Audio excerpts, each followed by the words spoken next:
parlé de l'écriture féminine en tant qu'espace de liberté.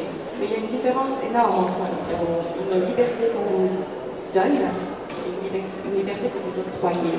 Ce travail que j'ai voulu faire, c'est simplement pour revenir à des choses, disons, terre à terre, aux violences, à nos imaginaires, comment nous voyons l'autre qui est en face.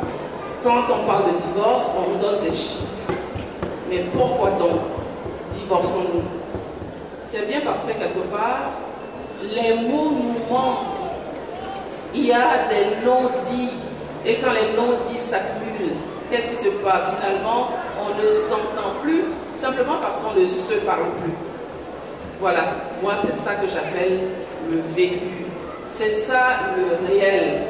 Fiction d'Andeuil, parce que bon, on est dans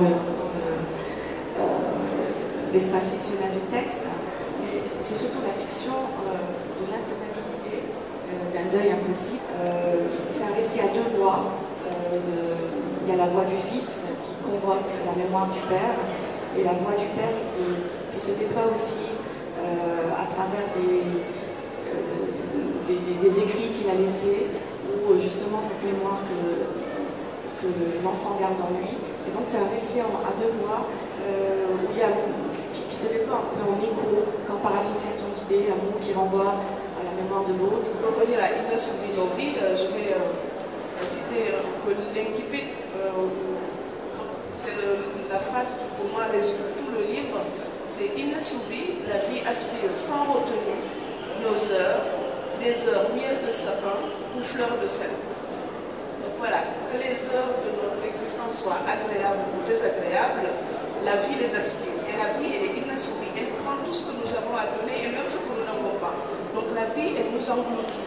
La nôtre, celle des autres, et les nombreuses vies qui sont en chacun. Et du coup, je voulais analyser un peu les solitudes des femmes modernes, des célibataires, des personnes âgées dans les maisons de retraite, des femmes mariées mais mal mariées, parce qu'on parle toujours de la solitude des célibataires et personne ne parle de la solitude des femmes mariées. Et le livre s'est terminé de manière assez étrange. Comme la vie. Betty s'en va, elle a décidé de prendre sa barque et de ramer, parce que ramer c'est vivre. Et vous savez, quand les gens disent marcher, il y a toujours quelqu'un qui marche normalement. Mais boiter, c'est aussi marcher. Mais personne ne me dira que les gens qui boitent, ils marchent. Et non, et quand quelqu'un a deux jambes cassées, on ne va pas lui dire de traverser la rue en courant. Et si vous êtes cassé intérieurement, on vous demande de vivre normalement. On ne peut pas vivre normalement quand on boite intérieurement. Donc, pour ne plus boiter, elle va prendre encore l'eau, elle monte dans sa barque et elle assure les flots, elle va braver les courants.